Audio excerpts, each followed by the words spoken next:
My fiancée made fun of my career at her office party. I broke off the engagement right in front of everyone. I'm 31 male and I work as a mechanic. It's not a glamorous job, but I'm proud of what I do. I grew up watching my dad fix cars in our garage, and it sparked something in me. I went to trade school, got certified, and now I run my own small shop. It's honest work and it pays the bills. Most importantly, I love it.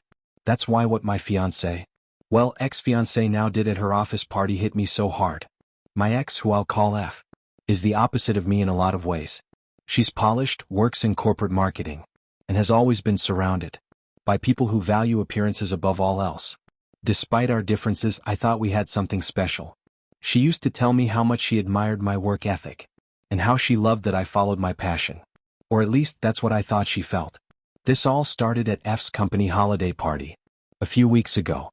She was excited about it, saying it would be a chance for me to meet her colleagues and see her world. I was a little nervous.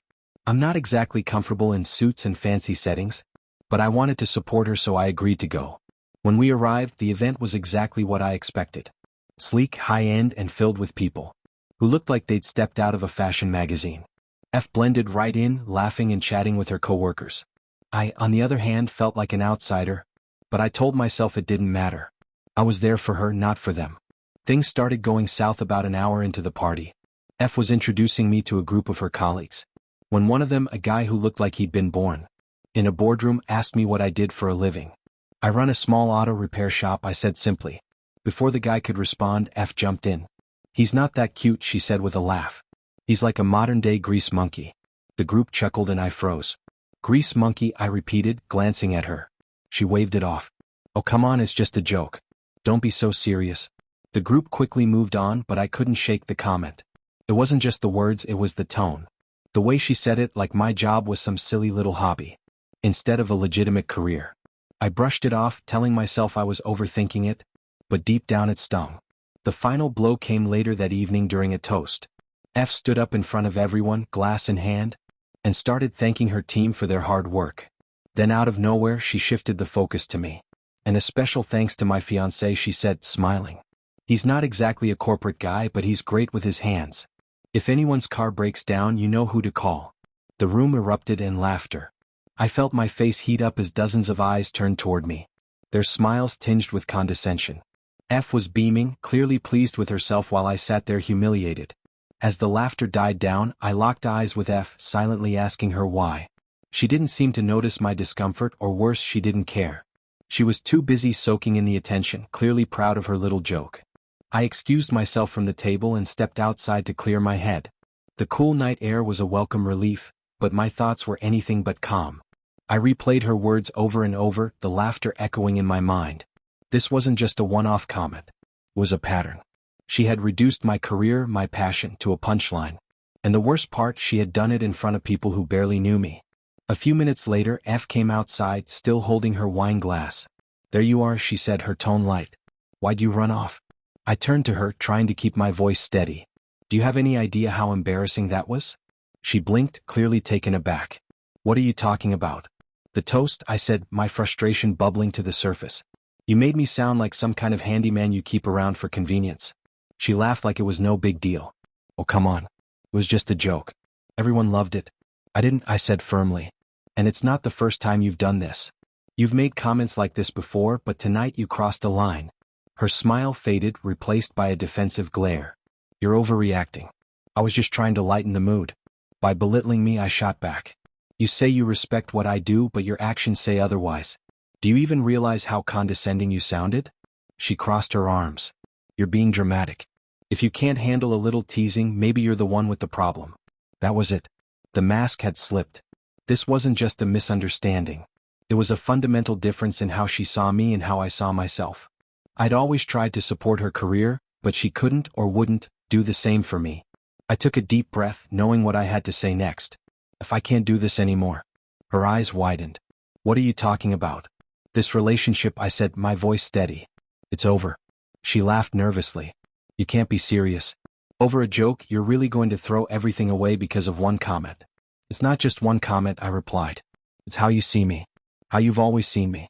You don't respect what I do, and I can't spend my life with someone who looks down on me. She stared at me, her expression shifting from disbelief to anger. "You're being ridiculous," she snapped. "You think you're so special because you fix cars? Newsflash. It's not that impressive." Her words cut deep, but they also solidified my decision. I took off the engagement ring and placed it in her hand. "Good luck finding someone you actually respect," I said before walking back inside. As I walked back into the party, the weight on my chest began to lift. I knew ending the engagement in front of everyone would create a scene, but I didn't care. I deserved better than to be treated like a joke, especially by someone who claimed to love me. When I returned to the table, I calmly grabbed my coat and prepared to leave. F came rushing in behind me, clearly flustered. "Wait, you're really going to make a spectacle out of this?" she hissed, trying to keep her voice low. "You did that all on your own," I replied, keeping my tone calm.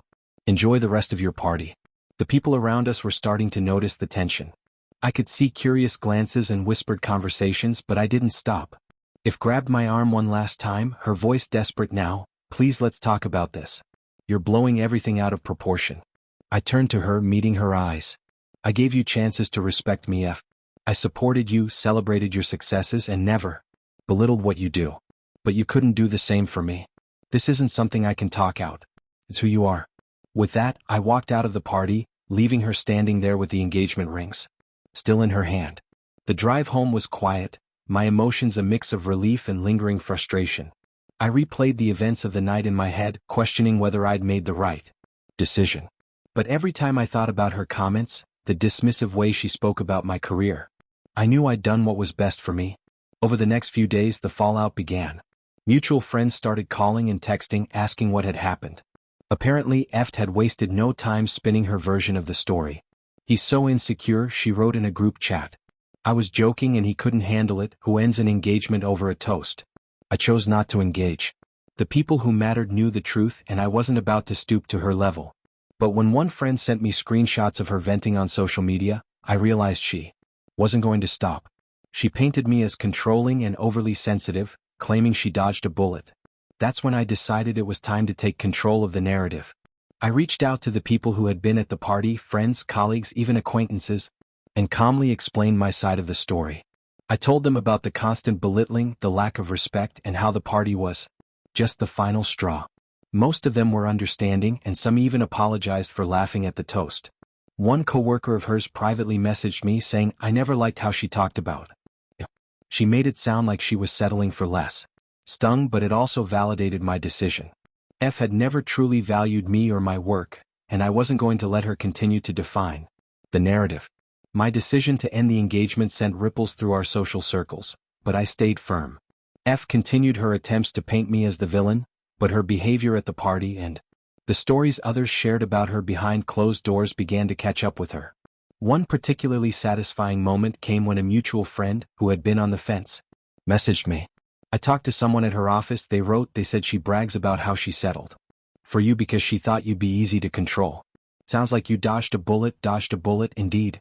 The ultimate moment of closure came when I got a call from her boss. Apparently, the gossip about the party had made its way back to management, and they were concerned about her professionalism. I didn't have to say much, just confirm the facts about the toast and her subsequent behavior. The boss thanked me and said they would handle it internally. I don't know what happened next, but I heard through the grapevine that F was passed over for a promotion she had been eyeing. Actions, after all, have consequences. With F out of my life, I threw myself into work and the things I loved. I started taking on more complex projects at the shop, upgraded some of my tools, and even began teaching a weekend class for aspiring mechanics. It felt good to focus on something that brought me joy, free from judgment or condescension. As for the engagement ring, I sold it and used the money to treat myself to a much-needed vacation. It was my way of closing that chapter and moving forward. Looking back, I realized the breakup wasn't just about the toast. It was about what the toast revealed. F didn't see me as an equal. She saw me as someone to mock, to control, to use for her own ego. And that's not love. Love is about respect, partnership, and lifting each other up, not tearing each other down for a cheap laugh. So if you're ever in a relationship where you feel belittled or undervalued, take this as your sign you deserve better. Walk away even if it's hard. And if you enjoyed this story of standing up for yourself, hit that subscribe button. The next tale might just inspire you to do the same.